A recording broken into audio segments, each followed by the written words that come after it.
여러분 앞뒤 좌우를 한번 보시죠. 오늘 새벽 예배 누가 나왔나 한번 이렇게 확인을 한번 해 보십시오. 네. 인사 한번 하시겠습니다. 잘 오셨습니다. 인사 한번 하십시다. 네. 제가 우리 교회 부임하자마자 어 7월 1일 월상 예배에 참석했을 때보다 한 2배 나온 것 같아요. 네. 얼마나 감사한지 모르겠습니다. 네. 다음 달에는 여기보다 지금보다 2배 나올 줄로 믿습니다. 사실 평일 새벽에 이 정도 나와야 되는데 네. 자꾸 부담드리면 안 되니까. 네. 너무 감사합니다. 너무 감사합니다. 8월 한 달을 찬양과 말씀과 기도로 시작하는 우리 성도님들에게 하나님의 은혜와 섭리가 있으시기를 주님의 이름으로 간절히 축원드립니다. 이 새벽에 여러분들을 뵈니까 얼마나 좋은지 모르겠어요. 제가 지금 평일 새벽에는 어떤 성경을 여러분들에게 전하고 있죠? 네, 맞습니다. 야고보서를 전하고 있는데 제가 오늘은 월삭 새벽 예배라 좀 다른 메시지를 준비했습니다. 야고보서 강해가 끝나면 제가 책거리를 하자고 했더니 벌써 한 성도님께서 자기가 헌금하겠다고 떡 내겠다고 벌써 전갈이 왔습니다. 제가 아직은 누군지를 몰라요. 누군지는 보고받지 못했고 하겠다는 보고만 받아 가지고 그래서 야고보서가 언제 끝나냐 그래서 한 30일 정도 걸릴 것 같다. 2-30일 정도 걸릴 것 같다. 제가 이렇게 말씀을 드렸는데 얼마나 감사한지 모릅니다. 같이 말씀을 나누고 책 한 권이 끝나면 같이 떡을 나누고 그럼 뭐 거기가 천국 아니겠어요? 할렐루야. 뭐 다른 게 천국이겠습니까? 그게 천국이죠. 담임 목사가 앞에서 교회를 끌고 나갈 때 함께 동참해 주시는 성도님들이 있어서 너무나 감사하고 너무나 기쁘고 너무 행복합니다. 네. 또 우리 장로님들께서 제 목회를 또 얼마나 잘 도와주시는지 몰라요. 너무 그냥 열과 성을 다해서 잘 도와주셔 가지고 제가 너무 감사합니다. 제가 우리 사모랑 요즘 그런 얘기를 해요. "야 우리 이렇게 행복해도 되냐?" 예. 진짜 진심이에요. 너무 행복하고 너무 감사합니다. 저는 우리 교회 와서 너무 행복한데 그 성도님들은 제가 우리 교회 와서 얼마나 행복하신지 잘 모르겠어요. 행복하십니까? 뭐 저 때문에 행복하지는 않으셔도 되는데 하나님 때문에는 꼭 행복하시기를 주님의 이름으로 축복합니다. 네, 그러면 우리 교회가 뭐 천국이고 부흥하는 교회가 될 겁니다. 어제 주일 예배를 드렸는데 막 새 가족이 어제 등록했고요. 또 그동안 잘 보이지 않던 성도가 우리 교회에 다시 나오게 돼서 정말 뭐 이 감동을 제가 이루 말할 수가 없어요. 제가 또 어제 또 청년 예배 가서 말씀 전했거든요. 말씀 전하고 치킨을 먹었을까요? 안 먹었을까요?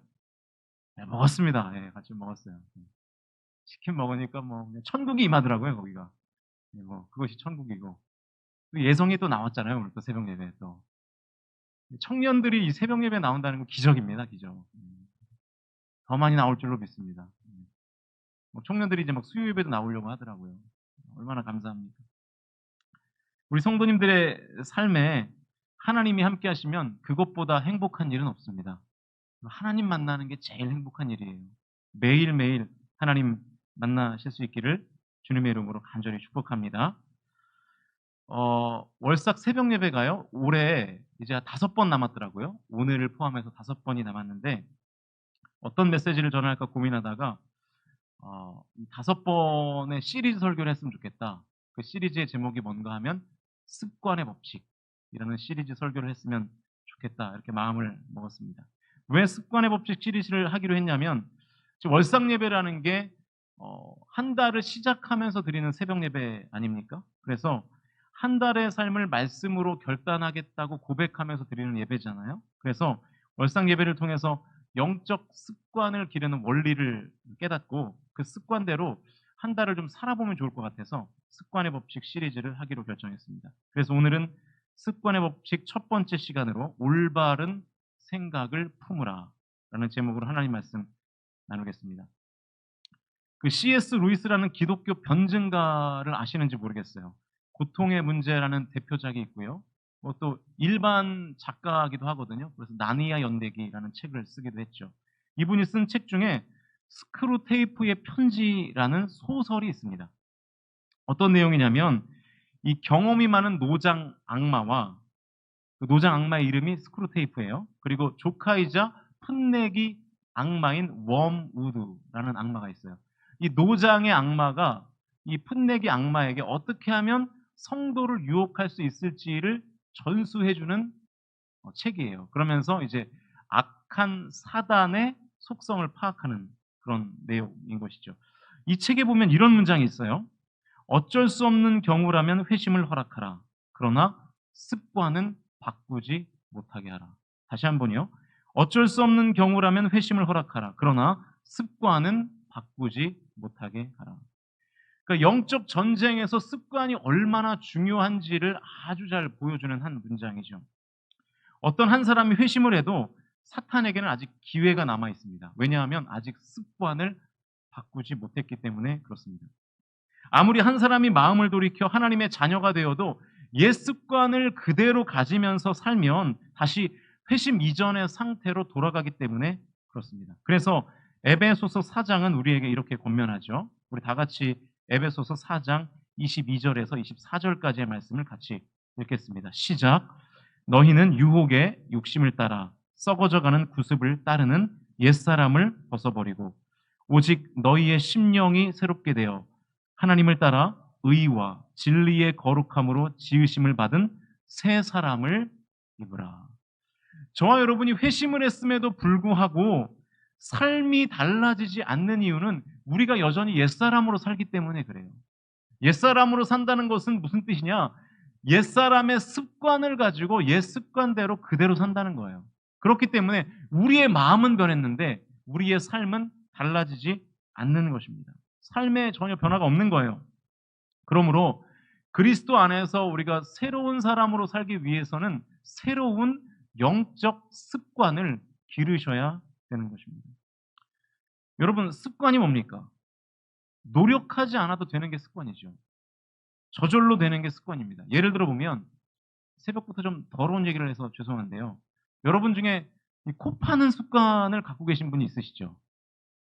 그래서 아마 예배 중에도 나도 모르게 손가락이 어디로 들어갑니까? 네, 코로 들어가는 거예요. 이게 습관이에요. 그러니까 무의식 중에 저절로 되는 게 습관이라고요. 여러분 코 팔 때 의지를 다해서 코를 파시나요? 막 노력해서 코를 파십니까? 네, 그렇지 않잖아요. 그냥 저절로 되는 거예요. 무의식 중에 손이 코로 가는 거죠. 나도 모르는 사이에 그렇게 되는 거예요. 습관이 그래서 무서운 것입니다. 그런데 이 좋은 것이 습관이 되면 놀라운 힘을 발휘하죠. 왜냐하면 좋은 것인데 힘이 안 들어요. 저절로 돼요. 얼마나 좋습니까? 그래서 여러분, 유익한 영적 습관을 가진다는 것은 굉장한 강점이 되는 것입니다. 삶이 아주 역동적이 되죠. 여러분, 기도는 참 좋은 거죠. 맞습니까? 대답이 좀 현찮은데? 네. 기도는 좋은 겁니까? 좋은 겁니까? 좋은 거죠. 예. 그런데 여러분, 예수님이 어떻게 기도하셨죠? 어떻게 예수님께서 기도하셨죠? 습관을 따라 기도하셨죠. 습관을 쫓아 기도하셨잖아요. 기도가 습관이 되니까요. 그 짧은 3년 반의 공생의 기간 동안 수많은 일을 하시지 않습니까? 그래서 예수님께서 십자가에 달려 돌아가실 때 뭐라고 말씀하시면서 돌아가셨죠? 다 이루었다. 테텔레스타이. 그러면서 돌아가시잖아요. 여러분, 우리의 인생이 성취하는 인생, 다 이루는 인생이 되려면 뭐가 습관이 들어야 돼요? 기도가 습관이 되어야 하는 것이죠. 그래서 좋은 습관이 생기면 우리의 삶이 달라지고요. 유익한 영적 습관이 생기면 우리의 신앙생활이 달라지는 줄로 믿습니다. 5번의 습관의 법칙 메시지를 통해서 저와 여러분의 삶 가운데 좋은 습관, 유익한 영적 습관이 생기셔서 원하는 것을 이루시고 그리고 하나님이 원하시는 것도 이루어드리는 저와 여러분이 다 되실 수 있기를 주님의 이름으로 간절히 축원합니다. 그러면 이 옛 습관을 버리고 유익한 영적 습관을 기르려면 어떠한 태도를 가져야 될 것인가? 제일 먼저 무엇을 해야 될까요? 이것이 오늘 설교의 핵심 질문인데 본문을 다시 한번 읽어보죠. 골로새서 3장 10절 말씀입니다. 같이 읽습니다. 시작.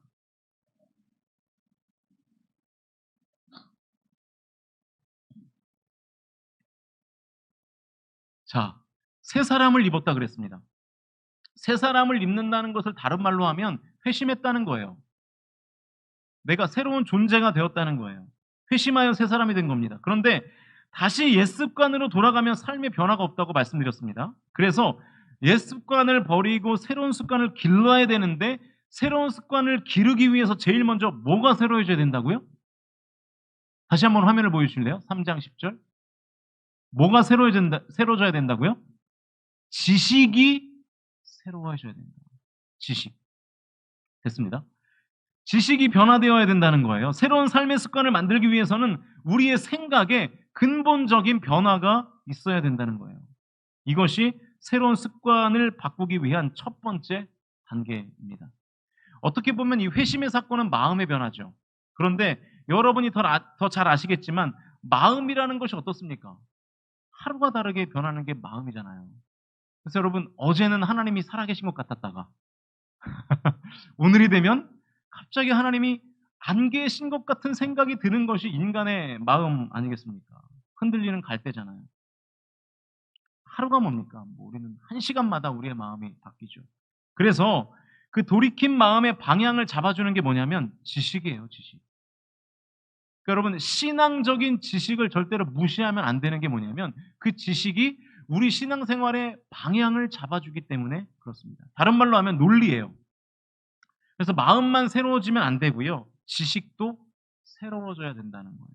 그래야 그 마음이 방향을 잡아 경향이 되고요. 그 경향이 결국 습관을 만들게 되는 것입니다.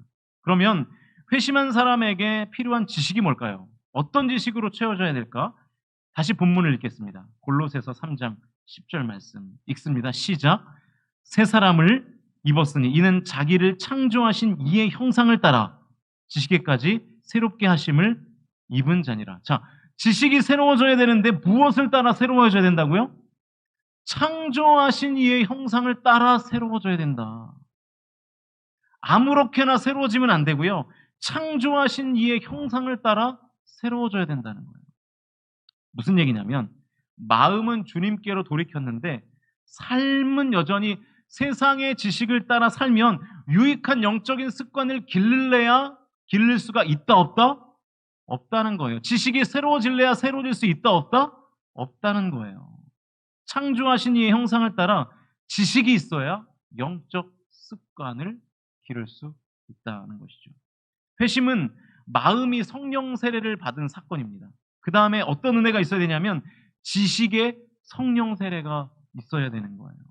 저 여러분에게 지식의 성령 세례가 있으시기를 주님의 이름으로 축복합니다. 지식이 세례받지 못하면 신앙생활에 유익이 없어요. 왜냐하면 삶이 변화되지 않기 때문에. 영적 습관이 형성되지 못하니까 삶에서 주는 유익과 기쁨을 누릴 수가 없는 것이죠. 세례가 뭡니까? 상징적으로 물을 머리에 뿌리는 행위를 통해서 나의 옛 자아가 물에 잠기고 그리고 물 밖으로 나오면서 나의 새로운 자아가 시작되는 것이 세례잖아요. 그러면 나의 지식이 세례받는다는 것은 뭘까요? 내가 그동안 가지고 있었던 세속적인 지식이 물속에서 죽는 거예요. 그리고 하나님을 아는 지식, 성경적인 지식이 다시 살아서 나를 지배하는 것입니다. 그래서 습관을 만드는 것이죠. 하나님을 아는 지식이 습관이 되면 내 삶에 하나님의 형상이 나타나게 되는 것이고 하나님의 섭리가 나타나게 될 줄로 믿습니다. 그래서 제가 오늘 설교의 제목을 올바른 생각을 품으라 라고 잡은 거예요. 성도로서 올바른 생각을 가지라는 거예요. 여러분, 성도로서 올바른 생각이 뭡니까? 하나님의 형상인 것이고 성경적인 생각인 것이죠. 성도가 되었는데 여전히 세속적인 지식에 사로잡혀 세속적인 생각을 하고 있으면 안 된다 이 말입니다. 그런 생각으로 살면 하나님의 섭리가 우리의 삶 가운데 작동하지 않는다는 거예요. 이 말을 이렇게 오해할 수 있습니다. 아니 그러면 예수 믿는 사람들은 상식적으로 살면 안 됩니까? 일반 상식을 다 깡그리 무시하고 살아야 됩니까? 그건 아니지 않습니까? 맞습니다. 그건 아닙니다. 그런 말이 아닙니다. 제가 하나님의 지식과 이 세상의 지식, 다시 말하면 말씀과 상식의 관계를 설명할 때 항상 쓰는 논리인데요. 앞으로 자주 듣게 될 겁니다. 왜냐하면 너무 중요한 개념 정리이기 때문에 그렇습니다. 잘 들으십시오. 우리는 하나님의 말씀과 이 세상의 일반적인 상식이 무조건 충돌한다는 오해를 가지고 있어요. 이런 고정관념을 가지고 있어서 그런데 절대로 말씀은 상식과 충돌하지 않습니다. 하나님의 말씀은 다시 말하면 비상식적이지 않다는 거예요. 말씀은 초상식적입니다. 비상식적이라는 말과 혹은 몰상식적이라는 말과 초상식적이라는 말은 전혀 다른 개념입니다. 하나님의 말씀은 비상식적이지 않고 초상식적입니다. 그러니까 하나님의 말씀은 상식을 부정하는 것이 아니라 상식을 포함해요. 상식을 포함해서 그 위에 있는 상위의 개념이라는 거예요. 상식을 초월하는 거죠. 그래서 초상식적인 겁니다. 그래서 성경은 절대로 몰상식하거나 비상식적이지 않습니다. 초상식적입니다. 그래서 하나님의 말씀인 것이죠. 그런데 문제는 우리의 생각이 자꾸만 상식에만 국한되어 있다는 게 문제예요. 그래서 모든 것을 상식적으로만 생각해요. 하나님의 말씀은 상식을 포함하지만 상식을 초월해 있는데 우리는 하나님을 믿는다고 하면서 여전히 상식적인 수준에 머물러 있는 거예요. 상식적으로만 생각하는 거죠. 그것을 지식적으로 인정하고 받아들여서 나의 습관이 계속해서 상식에만 머물러 있는 것입니다. 그러면 내 삶에 변화가 없다는 거예요. 내 삶에 하나님의 기적, 하나님의 역사, 하나님의 능력, 하나님의 은혜가 나타날래야 나타날 수가 없다는 것이죠. 내 삶이 변화되고 새로워지는 영적 습관을 가지려면 나의 생각이 성령 세례를 받아 초상식적이 되어야 하는 줄로 믿습니다. 그래야 내 삶에 하나님의 섭리와 역사가 나타나는 거예요. 정리합니다. 사랑하는 성광의 성도 여러분, 오늘 기도하실 때 저와 여러분의 지식에 성령 세례가 임하기를 기도하십시오. 그렇게 기도하시기를 주님의 이름으로 간절히 축복합니다. 그래야 영적 습관이 생겨요. 그래야 하나님의 말씀이 내 삶 가운데 작동하는 습관이 생긴다고요. 그래야 삶이 변화됩니다. 그래야 말씀으로 우리의 삶이 새로워집니다. 습관의 법칙 첫 번째, 지식의 세례를 받아 성도로서 올바른 생각을 품으실 수 있기를 주님의 이름으로 간절히 축복합니다. 여러분, 여러분이 가지고 있는 경험, 여러분이 가지고 있는 상식이 전부가 아닙니다. 하나님의 말씀은 여러분의 생각을 초월하고요. 여러분의 경험을 초월하고 여러분의 상식을 초월합니다. 거기 갇히지 마세요. 하나님을 믿는다고 하면서 예배를 드리면서도 거기 갇혀 있으니까 그 너머에 있는, 그 너머 밖에 있는 일들을 경험하지 못하는 거예요. 거기에 갇혀 있으니까. 자유하시기를 축복합니다.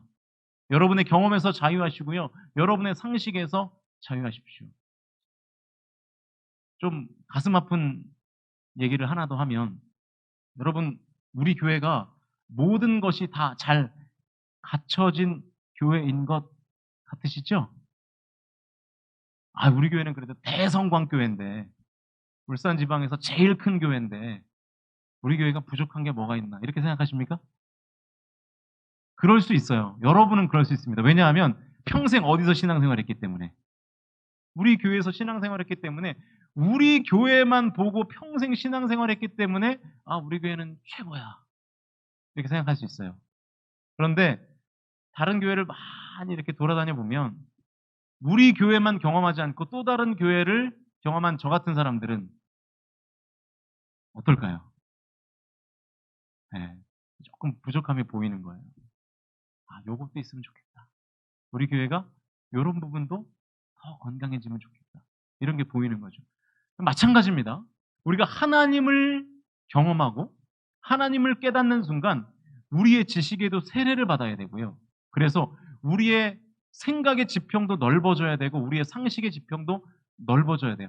여러분의 생각하는 수준이 하나님의 말씀이 되시기를 주님의 이름으로 축복합니다. 거기까지 가야 돼요. 거기까지 가야 돼요. 그러면 우리가 하나님의 생각을 품고 살면 여러분의 삶 가운데 하나님이 일하시는 것이 보일 거예요. 하나님의 기적이 임할 거예요. 하나님의 역사가 나타날 줄로 믿습니다. 여러분, 한 달을 살아가실 때요, 내 생각을 자꾸만 깨십시오. 내 상식은 이런데 하나님은 어떤 생각을 갖고 계실까? 하나님의 말씀은 어떤 뜻이 있을까? 지금 나의 삶에 어떻게 임하실까를 늘 기대하고 늘 기도하며 살아갈 때 하나님께서 말씀으로 저와 여러분의 삶 가운데 역사하실 줄로 믿습니다. 하나님의 역사를 기대하십시오. 내 생각의 지평을 넓히셔서 하나님의 역사를 기대하십시오. 내 생각을 넓히는 습관을 가지십시오. 그러면 하나님이 8월 한 달 저와 여러분의 삶 가운데 임하셔서 놀라운 일들을 행하실 줄로 믿습니다. 그렇게 믿으시고 그 영적 습관을 기르시는 저와 여러분이 다 되시기를 주님의 이름으로 간절히 축원합니다.